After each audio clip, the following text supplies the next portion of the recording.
हे भगवान, ये क्या हो गया? अब मैं क्या करूं? मुझे कुछ समझ में नहीं आ रहा। क्या मेरे साथ यही होना लिखा था? तभी एक पेड़ पर बैठा तोता बोल पड़ता है। महाराज, आप इतने दुखी क्यों हैं? इतने वर्ष बीत गए, आप अतीत को भूल जाइए। वो कभी लौटकर वापस नहीं आएंगी। अरे नहीं, मैं उसे कैसे भूल जाऊं? वो जरूर लौटेगी। मैंने जो ठाना है वो अवश्य पूरा होगा, चाहे इसके लिए मुझे कितने भी वर्ष इंतजार क्यों ना करना पड़े। आजमगढ़ राज्य का एक छोटा सा गांव, जहां चौपाल पर भीड़ जमा थी। अरे भाइयों, हम सोच रहे हैं कि क्यों ना हम सब मिल के महाराज के पास चले। गांव में पानी की बहुत दिक्कत हो गई है। अगर वो चाहे तो कुआं खुदवा कर यहाँ नहर बनवा दे। हाँ भैया, तुम बिल्कुल ठीक कह रहे हो। हमरा खेत के फसल भी सूखा जा रहा बा। बरसात भी इस बार धोखा दे गई। पर कहाँ करी, हमारा पास ताकत भी नहीं और कोई सुनता भी कहाँ है। इतने में राजू लकड़हारा चौपाल पर आता है। अरे भाई, क्या हुआ? आप सब इतने परेशान क्यों लग रहे हैं? अबे राजू, तू यहाँ काहे आ गया बे? हमनी के पास पहले से ही दुख कम रहे, अब तू मनहूस मुंह उठा के चला आया। जहाँ तू खड़ा हो जाए वहाँ अनहोनी होना तय है। हाँ, बिल्कुल सही कहा मनोज। तू एक नंबर का मनहूस है। जा, नहीं तो कुछ अनहोनी हो जाएगी। इतना कह ही रहा था कि अचानक एक आदमी चौपाल पर बेहोश होकर गिर पड़ता है। देखा, हम कहत नहीं रहे थे, जैसे ही ये मनहूस आया वैसे ही अनहोनी हो गई। अरे जा यहाँ से, गांव से दूर हो जा। हाँ, ये मनहूस जहाँ जाता है विपत्ति वही पीछा करती है। अरे भाग यहाँ से राजू, चला जा गांव से बाहर। गांव वाले चिल्लाने लगते हैं और राजू वहाँ खड़ा चुपचाप सब सहता है। हे भगवान, मेरा कसूर क्या है? मैं तो बस लकड़ियां काटकर अपना पेट पालता हूँ, फिर भी ये दुनिया मुझे मनहूस कहकर पुकारती है। क्या मेरी किस्मत बस इसी नाम से जानी जाएगी? इतना कहकर राजू जंगल की तरफ जा ही रहा होता है, तभी अरे ये क्या? कुल्हाड़ी तो घर पर ही रह गई, अब दोबारा लौटना पड़ेगा। फिर राजू घर जाता है, जहाँ उसकी पत्नी सुजाता चूल्हे पर सब्जी बना रही थी। अरे बाप रे, सब्जी जल गई। अब आज कोई सब्जी भी नहीं है जो दूसरा बना लूं। अब क्या करूं? उसी समय दरवाजे से राजू घर में आता है। देख लिया, तुम्हारे आते ही सब्जी बर्बाद हो गई। लोग जो कहते हैं वो बिल्कुल सच है। तुम बिल्कुल सचमुच मनहूस हो। बाकी सब तो रोज मुझे अपमानित करते हैं, लेकिन कम से कम तू मुझ पर तो भरोसा कर। ये दुनिया मेरा असली नाम भूल चुकी है। पर तू जानती है, मैं मनहूस नहीं हूँ, मैं राजू हूँ, तेरा राजू। भरोसा?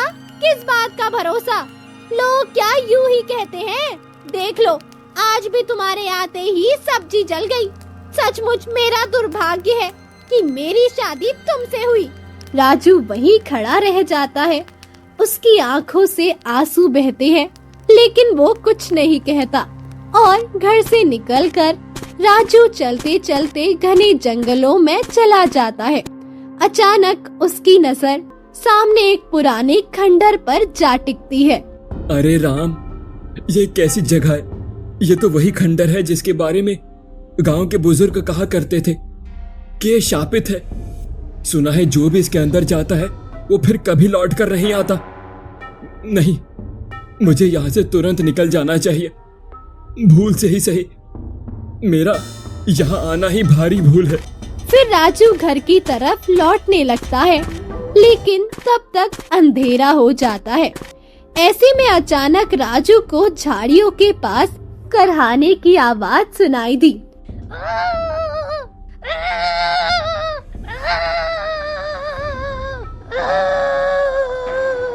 ये कैसी आवाज और कहां से आ रही है? वो आगे बढ़ता है और देखता है कि एक बूढ़ी औरत जमीन पर गिरी हुई है। अरे अम्मा, ये क्या हाल है आपके? उठिए, धीरे धीरे। इतनी रात गए, आप यहाँ पर क्या कर रही हैं? बेटा, तू अपनी मंजिल पीछे छोड़ आया है। तू अब भागा नहीं है, तेरी किस्मत बदलने वाली है। क्या कह रही हैं अम्मा? ये कैसी बातें कर रही हैं आप? मेरे जैसे मनहूस आदमी भला जीवन में क्या परिवर्तन दे सकता है? मुझे तो लगता है आपका दिमाग काम नहीं कर रहा होगा, इसीलिए ऐसी बातें कर रही हो। नहीं बेटा, तू सत्य से अनजान है। तेरी जिंदगी का असली अध्याय अब शुरू होने वाला है, जिससे तेरी पूरी जिंदगी ही बदल जाएगी। राजू बूढ़ी औरत की बातों को पागलपन समझकर वहाँ से चला जाता है और ऐसे ही 2 दिन बीत जाते हैं। फिर एक दिन, देखो जी, मेरी सारी सहेलियों के पास सोने की चेन है और मुझे भी चाहिए। आप कब तक यूं ही मुझे खाली हाथ रखते रहेंगे? सुजाता, ये कैसी बातें कर रही हो? तुम देख नहीं रही हो घर बड़ी मुश्किल से चलता है। मैं तुम्हें सोने की चेन कहाँ से लाकर दूं? बस बहुत हो गया। मैं रोज रोज ये भिखारी वाली हालत देख देख कर तंग आ गई हूँ। सबके पास आभूषण है और मैं तो जैसे किसी फटेहाल लकड़हारे की बीवी हूँ। सुजाता, ये कैसी बातें कर रही हो? मैं जी जान लगाकर मेहनत करता हूँ, लेकिन मेरे पास इतने पैसे कहाँ से आएंगे कि मैं तुम्हें सोने की चेन दिला सकूं? बस अब और सहन नहीं होता। हर रोज लोग तुझे मनहूस कहते हैं और तुम्हारे कारण मेरा भी जीवन नरक बन चुका है। आज मैं तुझे छोड़कर मायके जा रही हूँ। नहीं भाग्यवान, ऐसा मत कहो। तेरे बिना ये घर सूना हो जाएगा। मेरा एकमात्र आसरा तुम ही हो। कैसी भी परिस्थिति हो, मुझे छोड़कर तो मत जाओ। नहीं, अब मैं यहाँ एक पल भी नहीं रह सकती। तुम चाहे कितना भी रोक लो, मैं अब रुकने वाली नहीं। हर रोज जिल्लत वाली जिंदगी जीने से अच्छा है मैं खुली जिंदगी जीऊं, तुमसे अलग होकर। इतना कहकर सुजाता घर से बाहर निकल जाती है। राजू हाथ जोड़कर गिड़गिड़ाता है, किंतु वो नहीं रुकती। हे भगवान, अब जीने के लिए मेरे पास क्या रह गया है? सब छिन गया, नाम, मान, घर, परिवार, सब कुछ। राजू बेमकसद भटकते भटकते पुनः उसी खंडर के सामने आ खड़ा होता है। हे भगवान, ये कैसे हो रहा है? बार बार मैं इसी खंडर के पास क्यों आ जाता हूँ? क्या किस्मत मुझसे कुछ कहना चाहती है क्या? वो गहरी सांस भरकर ठहरता है और खंडर की ओर देखने लगता है। अब मेरे जीवन में जीने के लिए कुछ शेष रहा ही नहीं है। चलो देख ही लिया जाए। लोग कहते हैं यदि ये खंडर सचमुच शापित है तो मेरा जीवन यही समाप्त हो जाएगा। मरना ही है तो भीतर जाकर ही देख लेता हूँ। राजू हिम्मत करके खंडर के अंधेरे में कदम रखता है। अंदर की हवा ठंडी और डरावनी थी। जैसे ही वो थोड़ा आगे बढ़ा, उसकी नजर अचानक जाती जहाँ एक रानी का शव पड़ा था। वही रानी जिसकी मौत की कहानी पूरे इलाके में मशहूर थी। हे भगवान, ये क्या? ये खंडर में शव किसका है? मुझे यहाँ से वापस जाना चाहिए। ये कोई मामूली खंडर नहीं नजर पड़ रहा। इतने में ऊपर से एक तोता उड़कर नीचे आया और पास बैठते ही बोला, कहाँ जा रहे हो राजू? अगर तुम अपनी किस्मत को बदलना चाहते हो तो तुम्हें इस रानी को जीवित करना होगा। नहीं, ये सब मेरी आंखों का धोखा है। ऐसे ही अब तक कितनों की जान ले ली होगी। शायद लोग इसी जाल में फंसकर पागल हो जाते हैं। अगर मैं यहाँ और ठहरा तो मेरी भी मौत तय है। मुझे तुरंत निकल जाना चाहिए। जैसे ही राजू बाहर निकलने लगा, तभी अचानक तोता एक साधु का रूप ले लेता है। पुत्र, कहाँ जा रहे हो? आप कौन है महाराज? और ये तोता? मैं इस खंडर का और यहाँ छिपे अतीत का रक्षक हूँ। तुम्हें इस रानी को जीवित करना ही होगा। यदि तुम सच में अपनी बदनसीबी मिटाना चाहते हो तो ये तुम्हारी कसौटी है। लेकिन मैं बदनसीबी मिटाकर भी क्या करूंगा? जब मैं जिंदा ही नहीं रह पाऊंगा तो क्या फायदा? नहीं बेटा, ये कोई साधारण औरत नहीं है। इसका गहरा संबंध तुमसे है। अगर तुम इसे जीवन दोगे तो तुम्हारा भाग्य भी बदल जाएगा। तुम्हें इतना धन और सम्मान मिलेगा जिसकी तुमने कभी कल्पना भी नहीं की होगी। क्या सच में साधु बाबा? हाँ, लेकिन याद रखना, यह काम आसान नहीं होगा। तुम्हें मायावी जंगल में एक झील मिलेगी, उसी में से मिट्टी लानी होगी। उस मिट्टी का स्पर्श पाते ही रानी का शव जीवित हो उठेगा। ठीक है बाबा, मैं ये काम धन के लिए नहीं बल्कि अपनी तकदीर बदलने के लिए करूंगा। मेरा भाग्य अब तक बहुत बुरा रहा है, पर अब मैं इसे बदल कर रहूंगा। जाओ पुत्र, लेकिन सावधान रहना।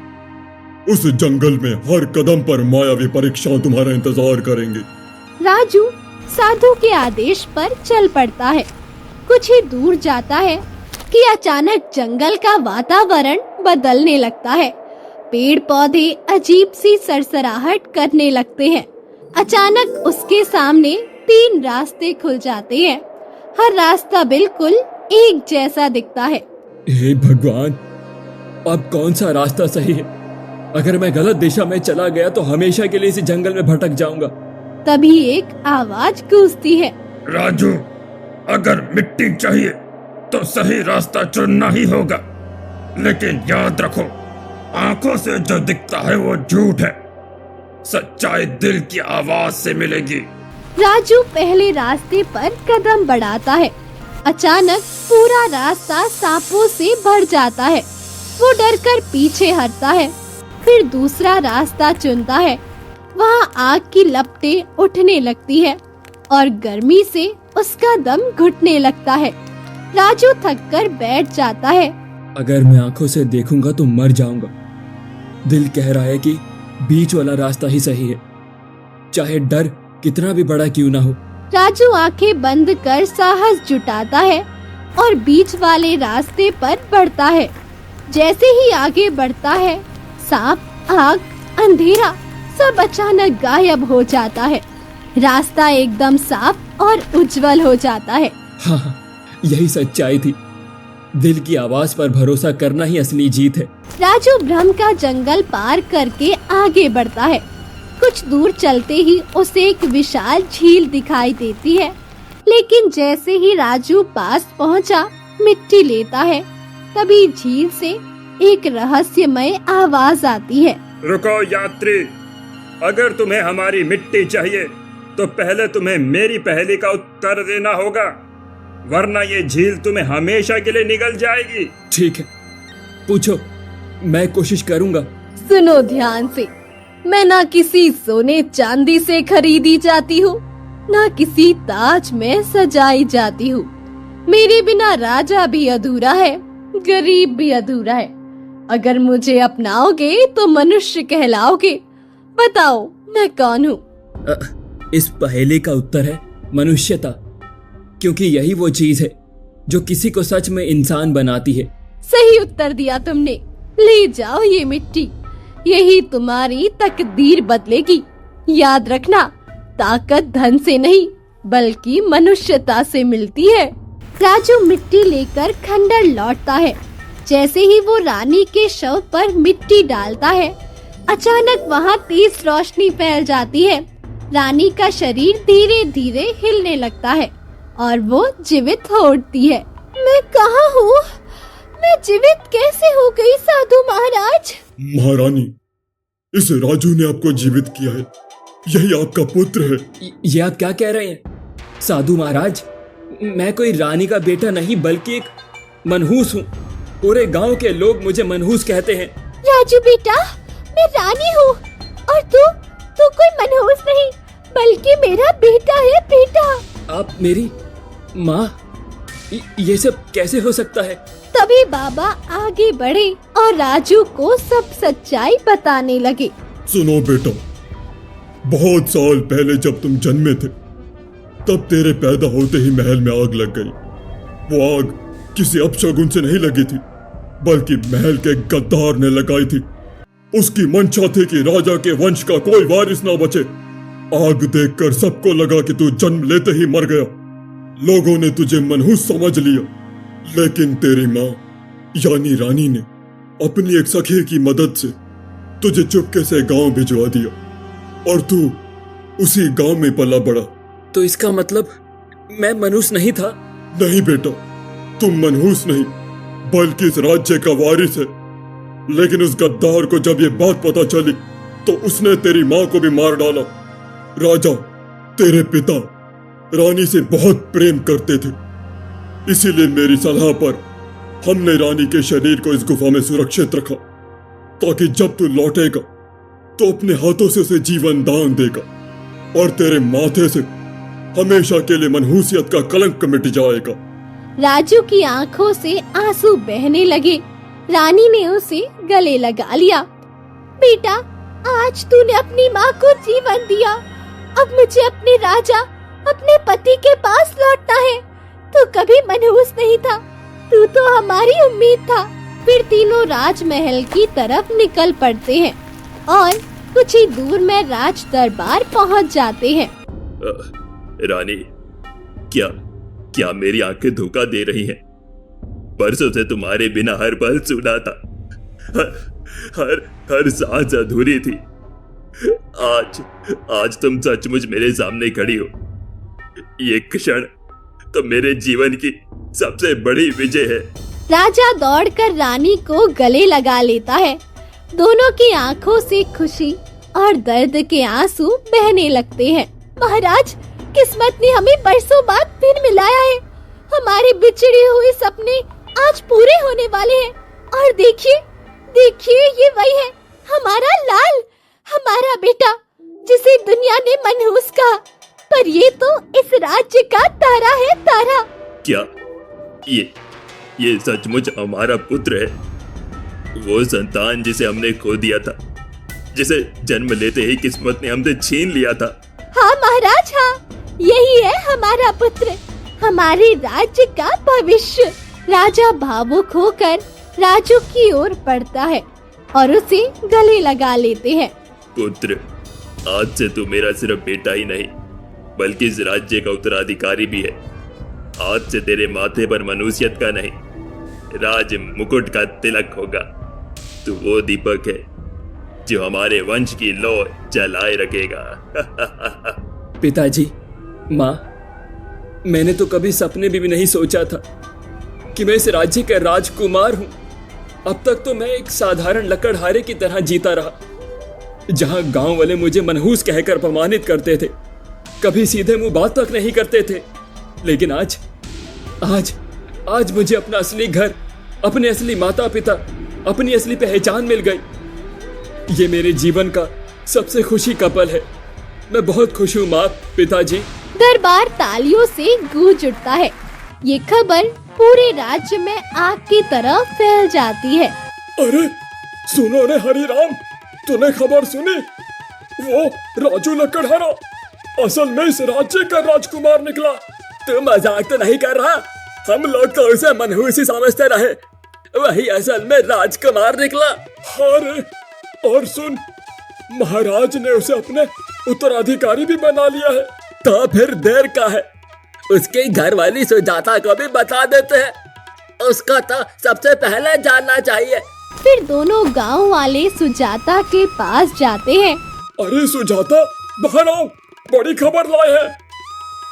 क्या बात है, क्यों चिल्ला रहे हो? अरे तेरा पति राजू वही लकड़हारा असल में इस राज्य का राजकुमार निकला है। क्या तुम लोग सच बोल रहे हो? हाँ, और सुन, जल्द ही वो महाराज भी बनने वाला है। इसका मतलब तो उसकी पत्नी होकर महारानी बन जाएगी। बस यही खबर देने आए थे। अब तू सोच, तेरी तकदीर कहां से कहां पहुंच गई।